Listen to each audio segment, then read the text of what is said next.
Okay guys, बिस्मिल्लाहिर्रहमानिर्रहीम। हम लोग जो थे कल पढ़ रहे थे। हम लोगों ने कल ये पढ़ा था कि प्रोविजन का अकाउंट कैसे बनाते हैं। हम लोगों ने कल ये सीखा था कि how to make a provision for doubtful debt account, वो कैसे बनाया जाता है। हमने एक ही चीज़ सीखी थी।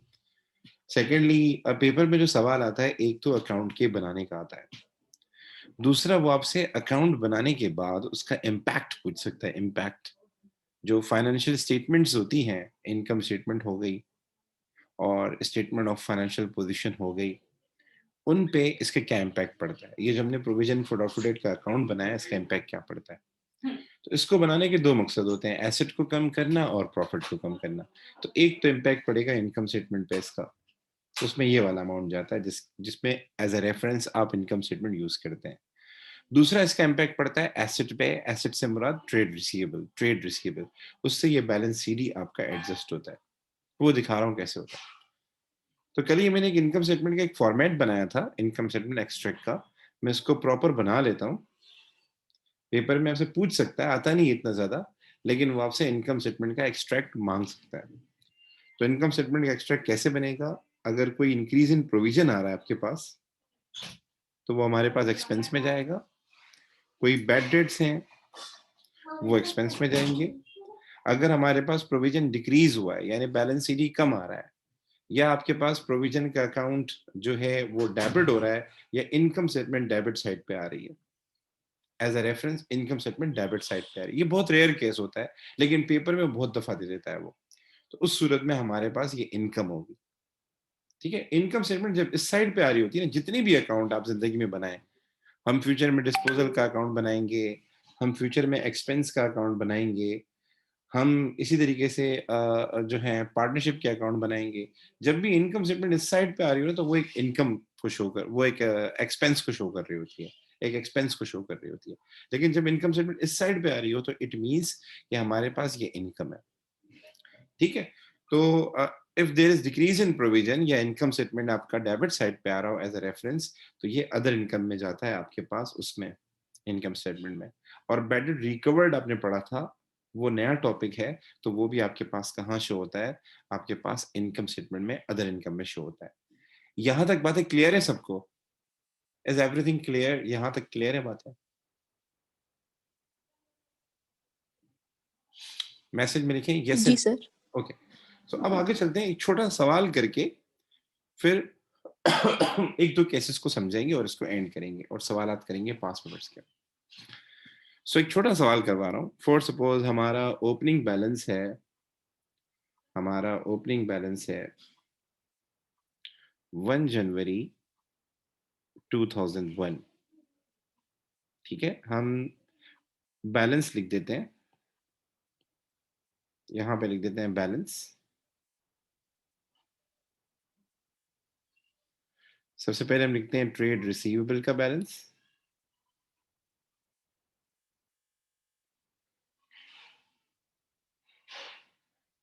ट्रेड रिसीवेबल का जो हमारे पास बैलेंस आ रहा है, वो आ रहा है 1 lakh.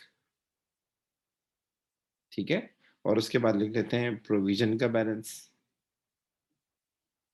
Provision for doubtful date, मैं डीडी लिख देता हूँ। ठीक है, वो लिख देते हैं 10,000।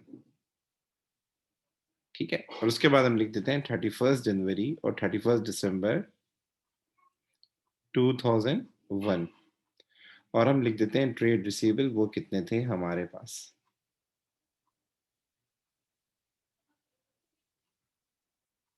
वो थे हमारे पास, फॉर सपोज हम लिख देते हैं 1,30,000। ठीक है, तो एक तो सवाल आएगा पेपर में टी अकाउंट बनाने का। तो टी अकाउंट कैसे, ये केस वन है, एक नॉर्मल सवाल बता रहा हूँ, एक नॉर्मल, एक केस वन मतलब यानी नॉर्मल सवाल किस तरीके से सेट हो सकता है, नॉर्मल से नॉर्मल, इजी से इजी क्वेश्चन वो कैसे सेट हो सकता है। तो आपको बोलेगा कि भाई आप प्रोविजन का टी अकाउंट बनाएं, तो कैसे बनाएंगे देख लें। ये मैंने, सॉरी बेटा,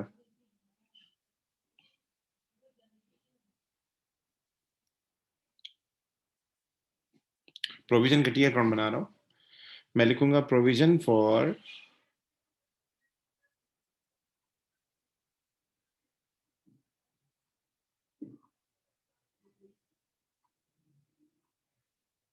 डाउटफुल डेट, ठीक है, प्रोविजन फॉर डाउटफुल डेट। अच्छा, यहाँ हम दोनों तरफ डॉलर के साइन लगाएंगे। पेपर में आपको 3 कॉलम दिए हुए होते हैं। 3 कॉलम से मुराद एक डेट का होता है, एक रेफरेंस का होता है, एक अमाउंट का होता है। लाइक एक यहाँ होगा कॉलम, एक ये वाला कॉलम होगा, ये रेफरेंस का होता है और एक अमाउंट का होता है। तो वहाँ टी अकाउंट बनाना नहीं पड़ता, वो बना हुआ दिया होता है। अच्छा जी, अब आते हैं अगला स्टेप, हमें क्या करना है, हमें टी अकाउंट बनाना है। सबसे पहले डेट लिखेंगे, तो हम लिखेंगे 2001 और यहाँ लिखेंगे 1 जनवरी और ये हो जाएगा हमारे पास बैलेंस बीडी। बैलेंस बीडी में आ जाएगा 10,000। नॉर्मली बैलेंस बीडी दिया हुआ होता है, ठीक है। अगर नहीं दिया हुआ हो, नहीं दिया हुआ हो, तो आईजीसी में से सवाल आया जिसमें नहीं दिया हुआ था, तो उसमें हम क्या करते हैं, जो परसेंटेज दी हुई होगी ना उसमें प्रोविजन की। अच्छा, मैं हमेशा भूल जाता हूँ जब भी जिंदगी में सवाल करवाता हूँ प्रोविजन का, प्रोविजन की परसेंटेज में यहाँ लिख देता हूँ, वो है हमारे पास 10%, ठीक। तो वो आपको प्रोविजन की परसेंटेज दे देता है। तो ये जो प्रोविजन की परसेंटेज है ना, ये हम ओपनिंग के ऊपर अगर लगा लें, ओपनिंग डेटर्स के ऊपर, तो हमारे पास ये 10,000 आ जाएगा। चेक कर सकते हैं आप 10% लगा लें 1 लाख के ऊपर, तो आपके पास बैलेंस पीडी आ जाएगा। क्योंकि जाहिर सी बात है, ये पिछले साल का सीडी था। जो सीडी होता है वो भी कैसे आता है, वो भी इन्हीं डेटर्स के ऊपर परसेंटेज लगा के आता है। तो ओ लेवल में तो देता है वो ओपनिंग बैलेंस, लेकिन आईजीसी में 1-2 सवाल ऐसे हैं जिसमें ओपनिंग बैलेंस नहीं दिया, तो ट्रेड रिसीवेबल पे हम परसेंटेज लगा के फाइंड कर सकते हैं जो ओपनिंग होते हैं, ठीक है। अच्छा जी, अब आते हैं हमारा काम क्या, हम सबसे पहले क्या करेंगे, बैलेंस सीडी फाइंड करेंगे। तो हम यहाँ लिखेंगे 31 दिसंबर और यहाँ लिखेंगे बैलेंस सीडी। और हम क्या करेंगे, हमारे पास कितने डेटर्स हैं साल के आखिर में, 1,30,000। तो 1,30,000 पे हम लगाएंगे 10%, ये आ जाएगा 13,000। और इसके बाद क्या होगा, इसके बाद हम दोनों साइड का टोटल करेंगे, तो जाहिर है हमारे पास क्रेडिट साइड ज्यादा है, तो ये आ जाएगा हमारे पास 13,000। ये आ जाएगा हमारे पास 13,000। डिफरेंस कितना आएगा अफसा बेटा, डिफरेंस आएगा 3,000 का। और इसके रेफरेंस में हम लिख देंगे इनकम स्टेटमेंट, इसके रेफरेंस में हम लिख देंगे इनकम स्टेटमेंट, ठीक है। और यहाँ हम क्लोजिंग डेट लिखते हैं 31 दिसंबर। अच्छा, कभी भी सवाल सीडी पे एंड मत किया करें। ये जो सीडी है ये आगे जाके क्या बनेगा, बीडी। तो मैं आगे जाके बैलेंस सीडी लिख दूंगा, और सॉरी बैलेंस बीडी लिख दूंगा। और बैलेंस बीडी में अमाउंट आ जाएगा हमारे पास 13,000 का अमाउंट आ जाएगा। और डेट आ जाएगी 1 जनवरी। और यहाँ आ जाएगा 2002। यहाँ तक कोई सवाल? मैं सबसे मुखातिब हूँ, स्नेहा बेटा, हफ्सा बेटा, यहाँ तक कोई सवाल, यहाँ तक कोई इशू?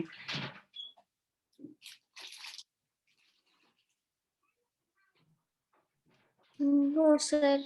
नो।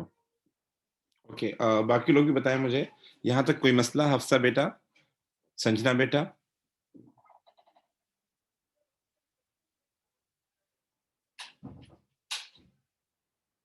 No, okay. अच्छा, इसके बाद आपसे पूछ सकते नो हैं, सर।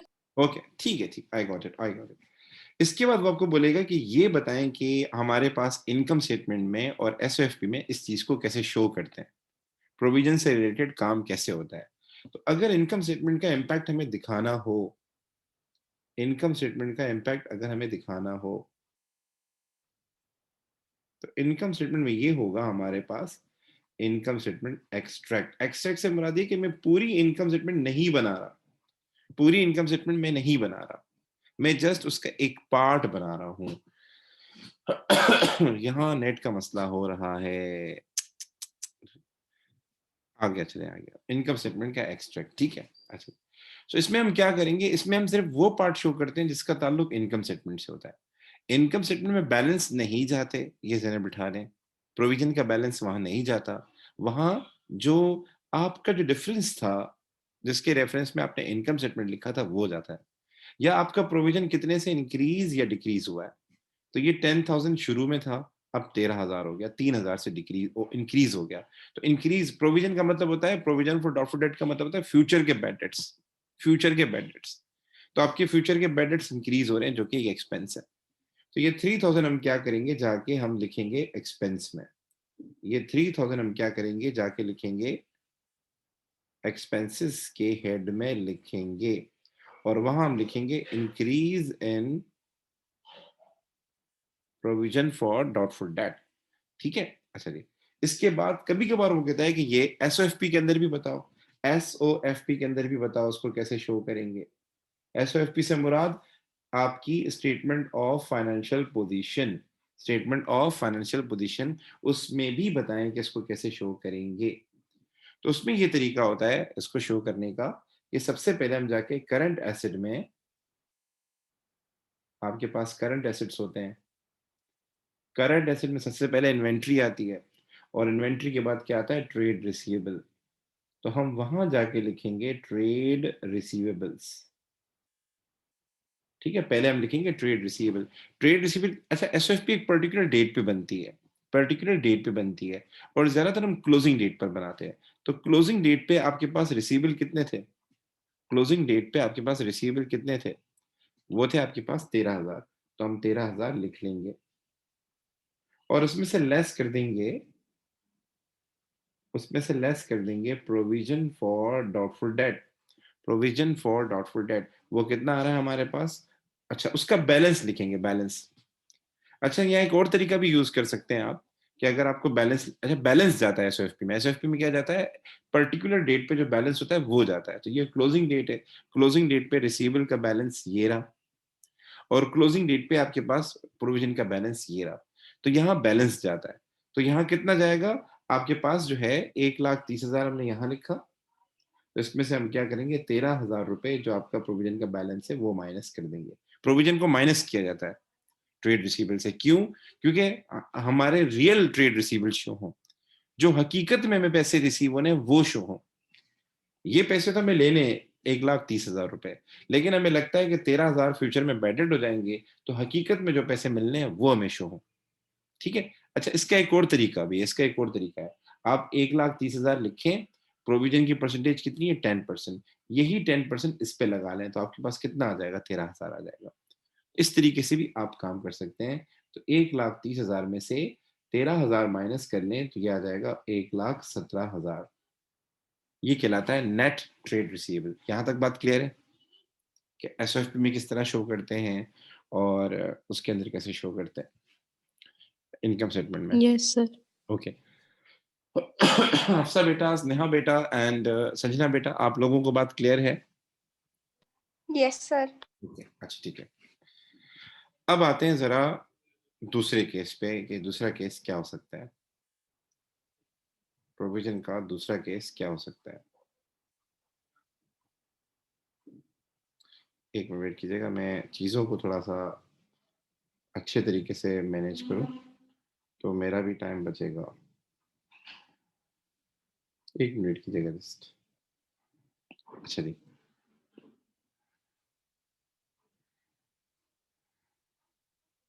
अच्छा दूसरा केस ये हो सकता है, दूसरा सवाल आ सकता है जो मोस्टली आ रहा होता है, वो ये आ सकता है कि वो आपको ये कहेगा, वो आपको कहेगा कि सॉरी, वो आपको बोलेगा कि बैड डेट्स की एडजस्टमेंट देगा।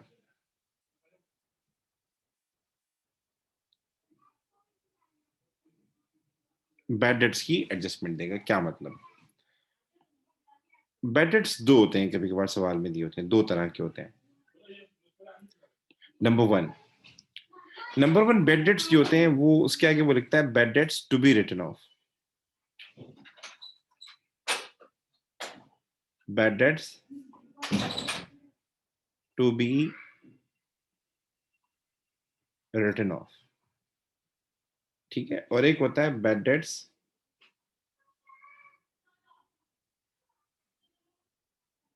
Already written of,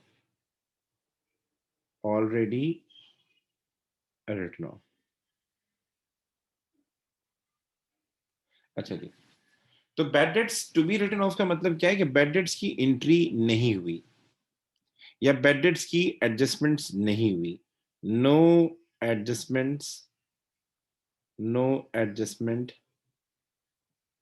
has been done, no adjustment has been done। मैं दोबारा रिपीट कर दूं, bad debt to be written off का मतलब क्या है, कभी कभार सवाल आ जाएगा कि आपके पास ट्रेड रिसीवेबल इतने हैं 1,30,000 और 10,000 के बैड डेट्स हैं that are to be written off, and there are 10,000 bad debts that are to be written off या that are required to be written off, या फिर वो बोलेगा we are considering to write them off. मतलब अभी हमने right of किया नहीं। राइट ऑफ करने का मतलब होता है कि हमने उसकी कोई एंट्री नहीं की। एंट्री करना, राइट ऑफ का मतलब है उसकी एंट्री करना। राइट ऑफ का मतलब है कि ट्रेड रिसीवेबल से माइनस करना और बैड डेट के अकाउंट में जाके लिखना। तो वो क्या कह रहा है, bad debts to be written off. Bad debt to be written off का मतलब ये है कि हमने उसकी कोई एडजस्टमेंट नहीं की। कोई एडजस्टमेंट से मुराद है कि हमने रिसीवेबल से उसको माइनस नहीं किया। मेरी बात सुन रहे हैं? Bad debt to be written off का मतलब ये है कि हमने उसको रिसीवेबल से अभी तक माइनस नहीं किया, तो हमें क्या करना है, रिसीवेबल से उसको माइनस करना है। बैड डेट की क्या एंट्री होती है? बैड डेट की एंट्री ये होती है, अगर आपने पढ़ी हो, हम लोग क्या करते हैं, बैड डेट को करते हैं डेबिट, बैड डेट को करते हैं डेबिट, और ट्रेड रिसीवेबल को हम क्या करते हैं, क्रेडिट कर देते हैं, अगर आपको याद हो। तो ट्रेड रिसीवेबल को क्रेडिट करने से क्या होता है, हमारा ट्रेड रिसीवेबल कम हो जाता है, हमें जो पैसे लेने होते हैं वो कम हो जाते हैं। ठीक है, तो ये बहुत इंपॉर्टेंट है। क्यों? क्योंकि प्रोविजन की जो परसेंटेज है वो हमेशा आखिर में लगाई जाती है। जो पैसे हमें फ्यूचर में लेने उन पे लगाई जाती है। गौर से सुनना, जो पैसे मुझे फ्यूचर में रिसीव करने उन पे लगाई जाती है। तो अगर 1,30,000 में से मुझे लगता है कि 10,000 रुपए मुझे नहीं मिलने वाले, तो वो 10,000 रुपए पहले मैं माइनस करूंगा। क्यों? क्योंकि इससे क्या होगा, मेरे पास इसकी रियल वैल्यू आ जाएगी। मेरे पास आ जाएगा 1,20,000। मुझे फ्यूचर में 1,20,000 रिसीव करना है, तो मैं उस पे लगाऊंगा क्या नाम है, प्रोविजन। ठीक है, बैड डेट जो होता है वो तो कंफर्म लॉस होता है। बैड डेट तो ये होता है कि आप फुल सर्टेन है कि पैसे नहीं मिलने वाले, कंफर्म हो गया। तो जो कंफर्म है वो पहले आपने माइनस करना होगा इसमें से। ठीक है, मैं दोबारा रिपीट कर दूं, अगर वो कहता है bad debt to be written off, इसका मतलब ये है कि हमने बैड डेट को माइनस नहीं किया रिसीवेबल में से। मतलब ये जो रिसीवेबल की फिगर है इसमें वो बैड डेट इंक्लूडेड है। तो शक करने के लिए क्या है, आपको लाजमी बात है वो बैड डेट इसमें से हटाना होगा, वो पैसे इसमें से हटाने होंगे, ताकि असल अमाउंट आ जाए जिन पे हम शक कर सकें। ठीक है, मेरी बात समझ रहे हैं? मेरी बात समझ में आ रही? तो इसका इसका क्या एडजस्टमेंट होगी? इसकी एडजस्टमेंट ये होगी कि आपने जस्ट क्या करना है, जब भी परसेंटेज लगानी हो, जब भी परसेंटेज लगानी हो और वो सवाल में कहे कि bad debts are to be written off, तो आपने क्या करना है, जो भी ट्रेड रिसीवेबल की वैल्यू दी हुई है आपको सवाल में, जो भी ट्रेड रिसीवेबल की वैल्यू दी हुई है सवाल में, उसमें से आपने क्या करना होगा, बैड डेट को माइनस करना होगा। और माइनस करने के बाद आपने क्या करना है, परसेंटेज अप्लाई करनी है। सर ये हम क्यों कर रहे हैं? ये हम इसलिए कर रहे हैं, ये हम इसलिए माइनस कर रहे हैं क्योंकि उसने माइनस नहीं किया। परसेंटेज उन पे लगाई जाती है जो फ्यूचर में पैसे लेने हो, तो ये तो पैसे तो मिलने ही नहीं है हमें, तो हम क्यों शक कर रहे हैं इसके ऊपर? मेरी बात समझ में आ रही है?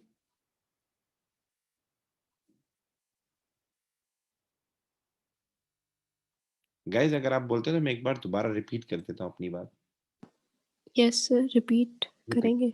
जी जी, मैं बिल्कुल, मैं कह रहा हूँ bad debt to be written off का मतलब ये है कि दे आर सेइंग कि हमने बैड डेट की एडजस्टमेंट नहीं की। बैड डेट की एडजस्टमेंट ये होती है कि हम ट्रेड रिसीवेबल को कर देते हैं क्रेडिट। क्रेडिट मींस कि वो रिसीवेबल से क्या हो जाता है, माइनस हो जाता है। ठीक है, और बैड डेट की डी अकाउंट को कर देते हैं डेबिट। ठीक है। अच्छा, हमें तो प्रोविजन का अकाउंट बनाना होता है। तो द प्रॉब्लम इज दैट कि जो प्रोविजन के अकाउंट में जो रिसीवेबल की फिगर यूज होती है वो क्लोजिंग होती है। क्लोजिंग से मुराद आफ्टर ऑल एडजस्टमेंट।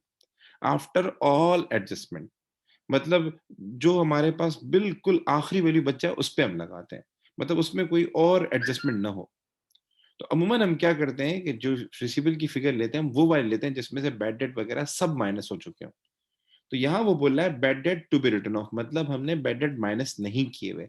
तो हमें परसेंटेज तब लगानी होती है जब सब कुछ माइनस हो चुका हो, सिवाय प्रोविजन के अलावा बाकी हर चीज माइनस हो चुकी हो।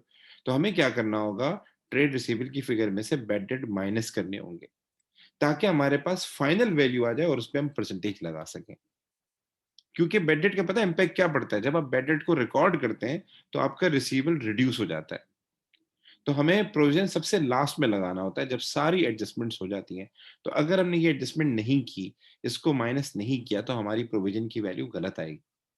तो जब भी वो सवाल में बोले कि bad debt to be written off, bad debt to be written off. वो क्या कहना चाह रहा है? वो ये कहना चाह रहा है कि हमने बैड डेट की एडजस्टमेंट नहीं की तो आप करें। तो हम क्या करेंगे, रिसीवेबल में से बैड डेट माइनस कर देंगे और जो आंसर हमारे पास आएगा हकीकत में हमारे रिसीवेबल वो होंगे। हकीकत में हमारे रिसीवेबल की जो असल वैल्यू होगी, जो बैड डेट माइनस करने के बाद आएगी, वो हमारे पास क्या हो जाएगी, ओरिजिनल वैल्यू हो जाएगी। वो उसकी हमारे पास सही वैल्यू आ जाएगी। उसी पे फिर हम क्या करेंगे, उसी वैल्यू पे हम क्या करेंगे, परसेंटेज लगाएंगे। Have you got this thing? Yes, sir.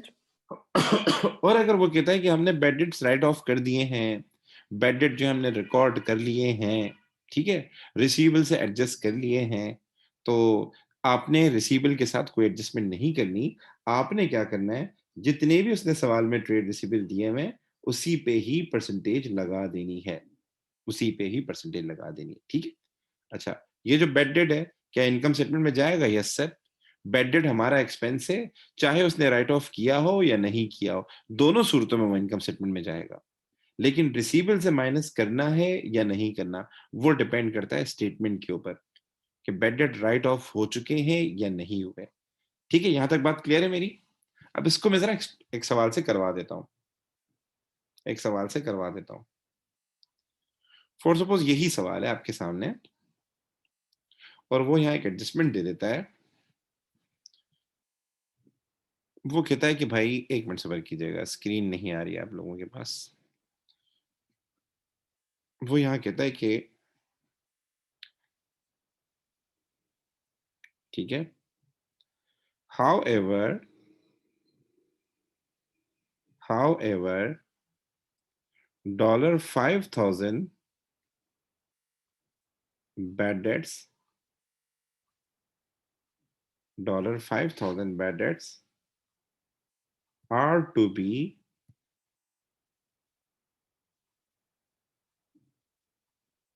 $5,000 bad debts are to be written off, ये लिख देता है।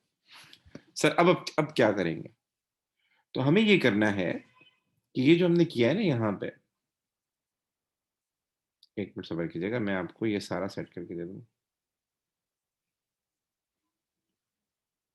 अब हम क्या करेंगे यहाँ पे, परेशानी की कोई बात नहीं है, जैसे काम करना है वैसे ही करेंगे।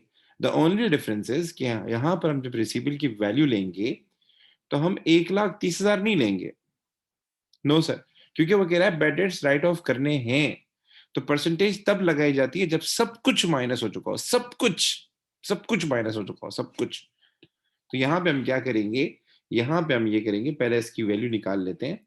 तो हमारे पास रिसीवेबल बनते थे 1,30,000, इसमें से 5,000 को माइनस कर देंगे ये बैड डेट से, तो हमारे पास रिसीवेबल की सही वाली वैल्यू आ जाएगी जिसपे हमें परसेंटेज लगानी है। तो 1,30,000 में से आप 5,000 को माइनस कर दें, क्या आंसर आएगा? 1,30,000 में से 5,000 माइनस कर दें, you will get 1,25,000, you will get 1,25,000। तो हम यहाँ लिख देते हैं 1,25,000 और 1,25,000 के ऊपर आप परसेंटेज लगा देंगे 10%। ठीक है, तो ये आपके पास आ जाएगा 12,500, ये आ जाएगा 12,500। और दोनों साइड का टोटल करेंगे आप, दोनों साइड का टोटल करेंगे, तो दोनों साइड का टोटल करके जो आंसर आपके पास आ जाएगा वो आ जाएगा 12,500 ही ग्रेटर है। तो डिफरेंस जो आपके पास आएगा, डिफरेंस जो आपके पास आ जाएगा वो आ जाएगा 2। वो फाइल डबल्स होंगे, मैं मर्ज कर दूंगा, मसला नहीं। अच्छा जी, बिस्मिल्लाह रहमान रहीम। देख लें एक नज़र, मैं दोबारा रिपीट कर देता हूँ। देखो, 1,30,000 के हमारे रेटर्स थे, उसमें से मैंने 5,000 के बेडेड माइनस किए, तो ये आ गया 1,25,000। ठीक है, तो 1,25,000 पे मैंने 10% लगाया, आई गॉट 12,500। तो ये अमाउंट ग्रेटर है, ये मैंने यहाँ लिखी, देन यहाँ लिखी, इसको 10,000 से माइनस किया, द बैलेंसिंग फिगर इज 2,500, जो कि इनकम स्टेटमेंट में जाएगी। ठीक है, और हमारे पास बैलेंस सीडी 12,500 आ रहा है, तो बैलेंस बीडी कितना आ जाएगा, 12,500 आ जाएगा। यहां तक बात क्लियर है? ठीक है, यहाँ तक बात क्लियर है मेरी? अच्छा, अब हमारे पास सवाल ये पैदा होता है कि सर इनकम स्टेटमेंट में कितना अमाउंट जाएगा? तो इनकम स्टेटमेंट में जाएगा आपकी इनकम स्टेटमेंट वाला अमाउंट, जितने से प्रोविजन आपका इंक्रीज हुआ है, तो वो जाएगा 2500 एक्सपेंस में। अच्छा जी, सर एसएफपी में क्या होगा? तो एसएफपी में बेटा हम सबसे पहले ट्रेड रिसीवेबल के अमाउंट लिखेंगे। ट्रेड रिसीवेबल की वो अमाउंट लिखते हैं जिस पे परसेंटेज लगी है, जिस पे परसेंटेज लगी है हम वो वाली अमाउंट लिखते हैं। तो परसेंटेज किस पे लगी थी आपकी? 1,25,000 पे। तो हम यहाँ लिखेंगे 1,25,000, ठीक है? और 1,25,000 का 10% निकालें तो ये आ जाएगा 12,500। तो या तो परसेंटेज लगा लें या जो आपका बैलेंस सीडी था वो लिखें, जो आपको ईजी लगे। तो हम ये इसमें से लेस करेंगे तो हमारे पास फाइनल आंसर जो आ जाएगा, if I am not wrong, ये हो जाएगा 1,15,000, 1,12,500। ये हमारे पास कहलाएंगे नेट ट्रेड रिसीवेबल कहलाएंगे, नेट ट्रेड रिसीवेबल कहलाएंगे। यहां तक कोई इशू बेटा? यहां तक कोई प्रॉब्लम बेटा? No, sir. नो? ठीक है, तो क्या ख्याल है एक फाइनल केस भी करवा दूं ताकि कहानी खत्म हो जाए इसकी, या आप बोले थोड़ा सा हल्का हाथ रखूं ताकि ये समझ में आ जाए, हजम हो जाए? करवा दें सर। करवा दूं? बाकी लोग भी बोले ना, मैं इस तरह नहीं कह सकता ना। जमहूरियत को फोकस करना पड़ेगा, डेमोक्रेसी को। Yes sir. मार्शल लॉ तो मैंने लगाया नहीं है यहाँ पर कि मैं, ठीक है। तो एक आखिरी केस भी करा देता हूँ, ट्राई कर लेता हूँ। अगर नहीं हजम हुआ या कोई मसला हुआ तो फिर कोई मसला नहीं, हम कोई, ठीक है। अच्छा जी, एक आखिरी केस भी करवा देता हूँ। वो क्या है? वो ये है कि देखिए बेटा, मैंने ऊपर आप लोगों को रिसीवल दिए थे 1,30,000। कितने दिए थे? साल के आखिर में थे 1,30,000। ठीक है, ये साल के आखिर में ट्रेड रिसीवल आ रहे थे, हमें ये पैसे लेने थे। गौर से सुनना, टेंशन नहीं लेना। ये हमारे पास ईयर एंड में ट्रेड रिसीवेबल्स आ रहे थे 1,30,000, ये पैसे मुझे लेने थे, ठीक है। अच्छा, कभी कभार एग्जाम में ये होता है कि वो ये कहता है कि आप इस पे 10% नहीं लगाएं। क्यों? बोलता है कि सर ये जो हमारे पास 1,30,000 है, इनमें से कुछ लोग बड़े अच्छे हैं, मतलब उनको सेल किए हुए हमें 1-2 महीने ही हुए हैं, 1-2 महीने हुए हैं। और कुछ लोग ऐसे हैं जिनको 6-7 महीने हो चुके हैं, पैसे नहीं दिए। मेरी बात गौर से सुनिएगा, मैं इसको ब्रेक करता हूँ, इस 1,30,000 को ब्रेक करता हूँ। इस 1,30,000 में से वो लोग जिनको सेल किए हुए सिर्फ 2 महीने हो चुके हैं, ठीक है, मतलब 0 से लेके 2 मंथ्स, किसी को 1 महीना भी हुआ होगा, किसी को 50 डेज भी हो चुके होंगे, उनसे जो पैसे हमें लेने हैं वो है अराउंड 70,000, ठीक है। और कुछ ऐसे लोग हैं जिनको सामान सेल किए हुए 4 महीने हो चुके हैं, ठीक है, उन्होंने पैसे अभी तक नहीं दिए, वो कितने? 30,000, ठीक है, उनसे हमें 30,000 रिकवर करने हैं। और कुछ लोग ऐसे हैं जिनको 8 महीने हो चुके हैं, ना तलाक दिए ना खुला लिए, और पैसे नहीं दे रहे, उनसे कितने रिकवर करने? उनसे भी 30,000 रिकवर करने। गौर से सुनिएगा, मेरे पास एक अकाउंटेंट था, उसने कहा कि sir you are doing mistake, आप ये कहना चाह रहे हैं कि फ्यूचर में बैड डेट्स कितने होंगे, और आप इस पे क्या कर देते हैं? 10% अप्लाई कर देते हैं, 10% अप्लाई कर देते हैं इस पे। तो उसने कहा कि सर ये दरवाजा बंद कीजिएगा प्लीज। हाँ जी, उसने मुझे कहा कि सर आप 1,30,000 पे लगाते हैं percentage, there is some problem. क्या? कि सर इसमें कुछ अच्छे लोग भी हैं। क्या मतलब? कि कुछ लोग ऐसे हैं जिनको सेल किए हुए सिर्फ 2 महीने हुए हैं और उनसे आपने रिकवर करने 70,000। ये जो लोग हैं इनको सेल किए 2 महीने हुए हैं जस्ट। तो ये तो बिजनेस की नॉर्मल नॉर्मल फॉर्म, बिजनेस की नॉर्म्स होती है, 2-3 महीने तो लगते हैं पैसे रिकवर करने में। आप किसी को भी सेल करें तो ये थोड़ी कि अगले दिन पैसा लेकर आ जाएगा। अगर उधार पे हम सेल करें, उसको भी आगे सेल करना होगा, उसको भी आगे बेचना होगा, और वो आगे रिकवर करके पैसे आपको देगा, तो उसको भी तो टाइम लगेगा ना। बाकी जिनको 4 महीने हो चुके हैं, that is the point to be considered, कि भाई थोड़ा शक है। और जिसको 8 महीने हो चुके हैं पैसे नहीं दिए, तो इट मीन्स ये तो बड़े प्रॉब्लम क्रिएटर है। 8 महीने हो गए, इन्होंने तो हमारा सामान आगे बेच भी दिया होगा, यूज भी कर लिया होगा, फिर भी पैसे नहीं दिए, ये तो बुरी बात है। तो उसने मुझे एक ऑप्शन दिया कि सर आप सब पे 10% नहीं लगाएं, आप क्या करें, वो लोग, दरवाजा बंद कीजिएगा प्लीज, एक मेरी रिक्वेस्ट है। उसने मुझे कहा कि सर आप 70,000 पे अच्छे लोग हैं, इन पे 10% नहीं लगाएं, क्योंकि इसमें चांसेस कम है। रियल रियल फिगर को अगर आप देखें तो देयर इज ओनली 5% चांसेस कि ये लोग पैसे नहीं दें, ठीक है। और जो जिनको 4 महीने हो चुके हैं, थोड़ा बहुत शक बढ़ जाएगा हमारा, इनके भी 10% चांसेस हैं कि आपको 10% अमाउंट रिकवर नहीं हो। और जिन्होंने 8 महीने हो चुके हैं, पैसे नहीं रिकवर नहीं दिए, अब पैसे तो रिसीव करेंगे हम, लेकिन 15% कोई अमाउंट होगा जो आपको रिसीव नहीं होगा। मेरी बात समझ में आ रही है आप लोगों को? ये जो इसको छोड़ दें, 5% क्यों आ रहा है, 10% क्यों आ रहा है, जो असल बात मैं कहना चाह रहा हूँ, मेरे अकाउंटेंट ने कहा कि 10% नहीं अप्लाई करें, बल्कि आप इस अमाउंट को ब्रेक करें। According to ageing, according to duration, आप इस अमाउंट को ब्रेक करें कि किससे 2 महीने पैसे लेने हैं, किससे 4 महीने हो चुके हैं, किसको 8 महीने हो चुके हैं। जिसको जितना ज्यादा टाइम लगा उस पर उतनी बड़ी परसेंटेज लगाएं। यहां तक बात समझ में आ रही है मेरी? Yes sir. तो द प्रॉब्लम इज कि फिर प्रोविजन का अकाउंट कैसे बनेगा? तो क्वेश्चन इज प्रोविजन का अकाउंट कैसे बनेगा? तो ऊपर वाला सवाल है, मैं वो उसी को कंटिन्यू कर रहा हूँ नीचे। ऊपर वाला ही सवाल है, उसी को कंटिन्यू कर रहा हूँ नीचे।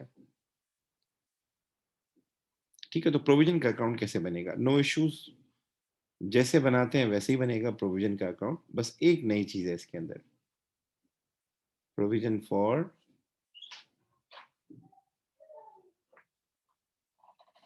Doubtful debt. तो प्रोविजन का अकाउंट कैसे बनेगा? नॉर्मली जैसे बैलेंस बीडी लिखते हैं वैसे लिखेंगे बैलेंस बीडी। तो बैलेंस बीडी ऊपर सवाल में था 10,000, मैं लिख दूंगा 10,000, ऊपर वाला ही सवाल है। फिर बैलेंस सीडी लिखेंगे। तो बैलेंस सीडी में थोड़ी मेहनत करनी पड़ेगी। अच्छा, कभी कभार पेपर में वो टी अकाउंट डायरेक्ट नहीं बनवाता, टी अकाउंट डायरेक्ट नहीं बनवाता, वो आपको बोलेगा प्रोविजन फॉर डाउटफुल डेट मालूम करो at the year and 31 December 2001। वो बोलेगा प्रोविजन फॉर डाउटफुल डेट मालूम करो, मतलब बैलेंस सीडी की कैलकुलेशन आपसे मांगेगा। फिर उसके बाद बनाता है प्रोविजन का अकाउंट, उसके बाद बनवाता है, ठीक है। तो कभी भी ऐसा सवाल आ जाए, वो आपको बोले calculate the provision for doubtful debt at 31 December 2001 या एट द ईयर एंड, तो आपने क्या करना है, बैलेंस सीडी फाइंड करके उसको बताना, ठीक है। अच्छा, यहाँ क्या करेंगे? तो यहाँ ये होगा, हम हर एक पे अलग अलग परसेंटेज लगाएंगे। सबसे पहले हर एक पे अलग अलग परसेंटेज लगाएंगे, ताकि इंडिविजुअल हमें पता लगे किसमें कितना अमाउंट फ्यूचर का बेड डेट्स है। तो आप 70,000 पे 5% लगाएं। 70,000 पे 5% लगाएंगे तो you will get 3,500।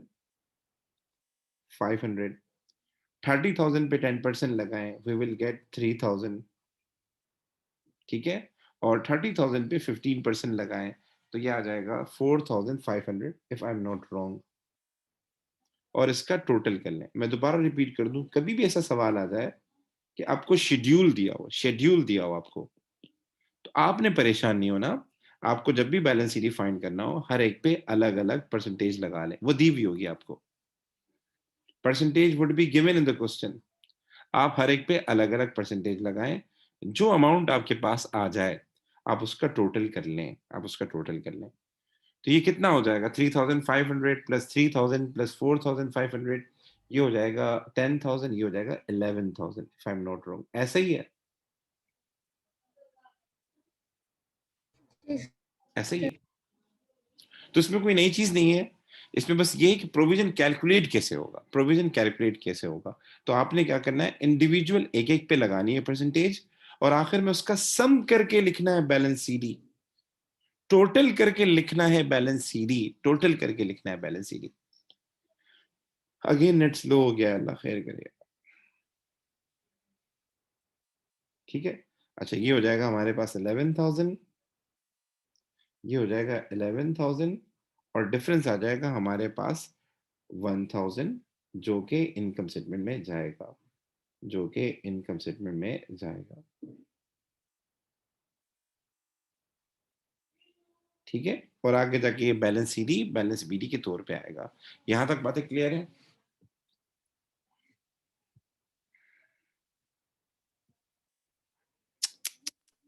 Ji sir.